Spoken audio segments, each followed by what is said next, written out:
बिस्मिल्लाहिर्रहमानिर्रहीम। लाखों करोड़ों दरूदो सलाम नबी पाक सल्लल्लाहु अलैहि वसल्लम पर और उनकी आल पर। मैं हूँ कलसूम हाशमी और आप हैं मेरी यूट्यूब फैमिली का हिस्सा। अल्लाह से दुआ है कि आप जहाँ कहीं भी हों खैर खैरियत से हों। अगर अभी तक आपने मेरे चैनल को सब्सक्राइब नहीं किया, चैनल को सब्सक्राइब करें, लाइक करें, कमेंट्स करें और बेल आइकन के बटन को जरूर प्रेस करें ताकि मेरी आने वाली हर नई वीडियो आप तक पहुंच सके। नाज़रीन, 29 दिसंबर की सुबह 9:10 पर पुलिस को एक राहगीर कॉल करता है और कहता है कि फ्लाईओवर के नीचे फ्रिज के डब्बे में एक लाश जो है वो खून में लथपथ पड़ी है। पुलिस जाती है, लाश को अपने तहवील में लेती है, फैमिली से रब्ता करती है। फैमिली जो है वो बड़ी परेशान होती है, कहती है कि हमारा तो बच्चा ही बहुत शरीफ था, बहुत मासूम था, इसका किसी के साथ झगड़ा भी नहीं था और जनवरी के एंड पे यानी कि हमने इसकी शादी भी करनी थी, हमारा इकलौता बेटा है।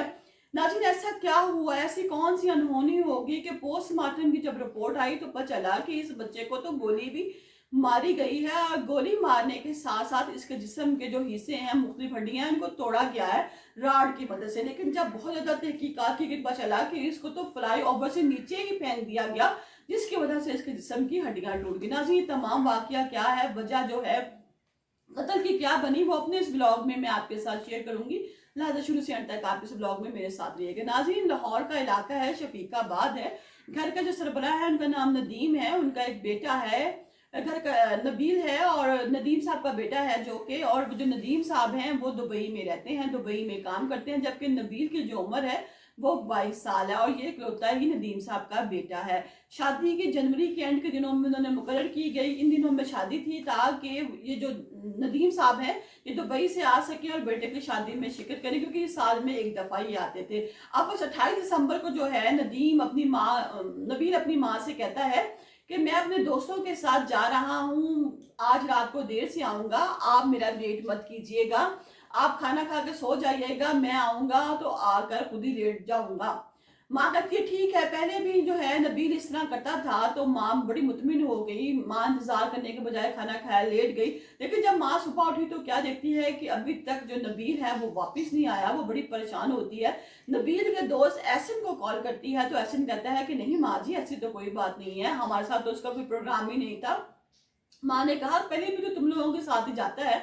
उसने कहा पहले जाता था लेकिन इस दफा वो हमारे साथ नहीं आया, हमें नहीं पता कि वो कहाँ पर गया है। अब माँ जो है बड़ी परेशान होती है, शायद इंतजार करती है 29 दिसंबर को। फिर शाम के टाइम पे वो पुलिस के पास चली जाती है, वहां थाने में जाके वो रपट दिखाती है और अगवा का पर्चा कटवाती है। तो पुलिस वाले कहते हैं कि माँ जी, आज सुबह भी हमें आपके इलाके के पास एक लाश मिली है लड़के की, आप जाएं और वो लाश देखें, अल्लाह ना करे कहीं वो आपके बेटे की हो, आप चले जाएं हॉस्पिटल और वहां जाकर देखें। जब माँ हॉस्पिटल जाती है, लाश देखती है तो वहीं पे रोने पीटने लग पड़ती है कि ये उसके बेटे की ही लाश है, नबील की ही लाश है। लाश को पोस्टमार्टम करने के बाद जब माँ के हवाले किया जाता है और पूछा जाता है कि माँ जी ये आप लोग किन दोस्तों का लेके गया था, तो माँ वहां बताती है कि ये जो 4 लड़के हैं इनका दोस्त हैं, ये आपस में बचपन से फ्रेंड्स हैं और इन्हीं के सवा नबील कहीं नहीं जाता। अब एक उसमें नबील खुद था, दूसरा एहसन था जिसकी उम्र 24 साल है, तीसरा जो है अहमद है 18 साल का और चौथा जो है मुदस्सिर है। अब जो पुलिस है वो जाती है, रेड करती है, अहमद को और एहसन को गिरफ्तार कर लेती है। गिरफ्तार करने के बाद इनसे पूछताछ करती है, जबकि मुदस्सिर जो है अभी भी पुलिस को नहीं मिला। पुलिस जो है इन दोनों को अलग अलग रूम में ले जाती है, अलग अलग तफ्तीश करती है। तो एहसन कहता है कि हमने तो कुछ नहीं किया। जब पुलिस अपने तरीके से पूछती है तो एहसन कहता है कि जी हमने तो टिकटॉक बनाने का इरादा किया था, न्यू ईयर आने वाला था तो हमने कहा कि हम टिकटॉक बनाएंगे ताकि जो न्यू ईयर पर इसको अपलोड कर सके। तो हम जब फ्लाई ओवर के ऊपर खड़े थे तो एहसन कहता है कि नबील के हाथ में गन थी जो बड़ी चमचम कर रही थी और जैसे ही हम टिकटॉक बनाने लगे तो नबील से जो है गन चल गई और जो नबील है उसको गोली लग गई और नबील जो है उसको धिक्का लगा खुद ही और वो नीचे फ्लाई ओवर से गिर गया। और उसके बाद हम लोग हैं परेशान हो गए, हम लोग वहां से भाग गए। पुलिस ने कहा जब वो नीचे गिर गया तो उसके ऊपर फ्रिज का डब्बा किसने दिया, और क्योंकि उसको फ्रिज के डब्बे में लाश को पैक किया गया। उसने कहा ये हमें नहीं पता, जब वो नीचे गिर गया तो हम लोग दोस्त जो है भाग गए। पुलिस ने एहसन को उठाया, एहसन के बाद उन्होंने अहमद को बुलाया और कहा अपने अंदाज से कि एहसन हमें सब कुछ बता गया है, अब तुमने कोई बात छुपाई तो हम तुम्हें बहुत सजा देंगे, अगर तुम सच बोलोगे तो हम तुम्हारे साथ नरमी का रास्ता इख्तियार करेंगे। उस पर अहमद कहता है कि मैं आपको बताता हूँ बात क्या है। अब जो एहसन है इसको 90,000 रुपए की जरूरत थी, इसने नबील से कहा कि मुझे 90,000 रुपया दे दें। तो नबील का क्योंकि बचपन का दोस्त था, उसी ने अपने जेब से एटीएम निकाला, एटीएम का कोड बताया और कहा कि जाओ मेरे जो है एटीएम से तुम 90,000 रुपया ले लो। अब जब एहसन जाता है एटीएम से पैसे विड्रॉ करने के लिए तो वहां पर बैलेंस इंक्वायरी की भी ऑप्शन आती है।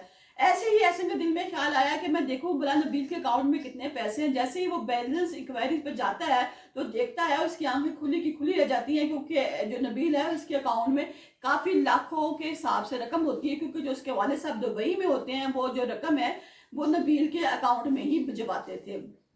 इस पर जो नबील है उसके फोन पे जब मैसेज आता है कि एहसन ने जो है लाख रुपए इसके हिसाब से 2 दफा ट्रांजैक्शन की है और काफी पैसे निकाले हैं। जब एहसन जाता है वापस नबील का शुक्रिया अदा करता है कि नबील तुम्हारा बहुत शुक्रिया, तो नबील कहता है कि यार तुम्हें तो जरूरत 90,000 रुपए की थी, ज्यादा पैसे देकर तुम्हें क्या लालच आ गया था, तुमने कहा कि एक दफा सारे ले लेता हूँ, आहिस्ता आहिस्ता देता रहूंगा। तो ये बात जो है वो एहसन को बहुत बुरी लगी और कहा कि ये तो हमारा मजाक उड़ा रहा है।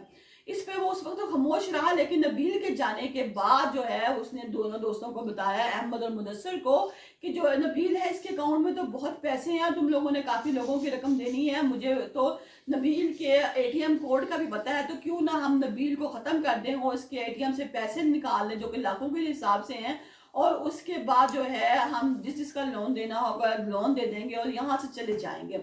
अब जैसे ही वो नबील को बुलाते हैं अपने पास, नबील उनके पास जाता है तो ये उसको गोली मार देते हैं और उसके बाद इसको मारने लग पड़ते हैं, ताकि इसको इतनी को जिस्म इकट्ठा हो सके, हड्डियां जो है टूट सके और जिस्म इकट्ठा हो सके कि उसके बाद हम इसको किसी चीज में पैक कर दें। अब ये नबील को बुलाने के बाद नबील को मारते हैं, गोली मारने के बाद उसको मारने के बाद उसको फ्रिज में जो है डब्बे में बंद कर देते हैं अपने फ्लैट में।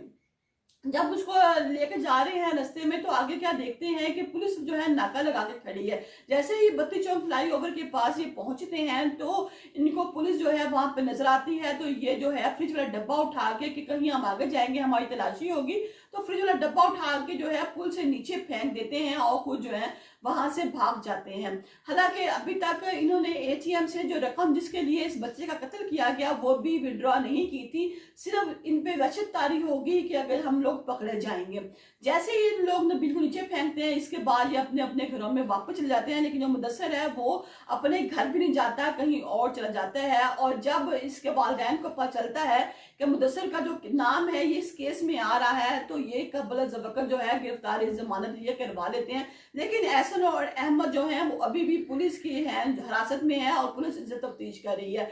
यहाँ पे नाज़रीन बताने का ये मकसद है कि आप एतबार करें जरूर करें, लेकिन खुदारा इतना भी एतबार ना करें कि अपना एटीएम और अपना बैंक अकाउंट जो नंबर है वो आप किसी को देंगे तो फिर ये नताइज के जिम्मेदार आप खुद होंगे, क्योंकि किसी भी वक्त इंसान में लालच और हिरस आने में टाइम नहीं लगता।